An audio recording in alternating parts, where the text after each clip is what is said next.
Bukod sa iniulat naming pamamaril sa Cotabato City, mahigit 20 pang insidente ng karahasan ang naitala bago ang barangay at SK elections ayon po yan sa PNP. At nakatutok si Tina Panganiban Perez.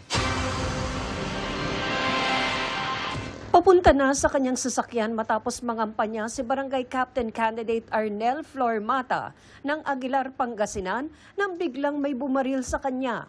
Inaalam na kung konektado sa eleksyon ang pagpatay kay Mata. Patay rin sa pamamaril sa loob naman ng kanyang bahay ang SK Councilor candidate na si Gino Paglinawan ng Villaba, Leyte.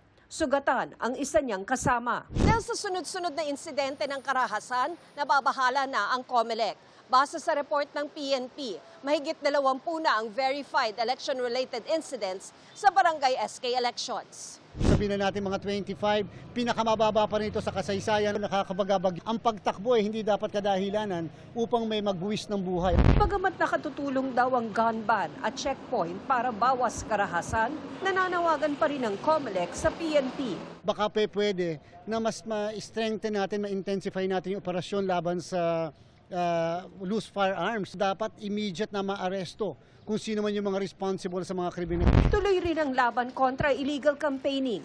Pinagbabaklas kanina ang mga campaign posters sa Pasay na hindi raw sumusunod sa lugar ng kabitan. Mahigit 700 na ang pinagpapaliwanag ng COMELEC kaugnay niyan as of kahapon. Sa ngayon may halos 200 petisyon naman para ma-disqualify ang mga umano'y nag-premature campaigning. Kapag nanalo ang kandidatong kinasuhan pero hindi pa nare-resolba ang kaso niya, suspendido ang kanyang proklamasyon alinsunod sa resolusyon ng COMELEC. Bawal din ang mga campaign jingle na hindi rated G.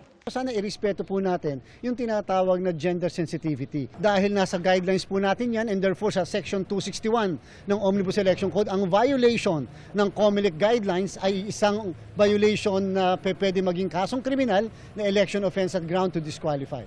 Para sa GMA Integrated News, Tina Panganiban Perez, nakatutok 24 oras. Mga kapuso, kasama nyo kami 24 oras. Mag-subscribe sa GMA Integrated News sa YouTube. Sa mga kapuso abroad, bisitahin ang GMA Pinoy TV at www.gmanews.tv.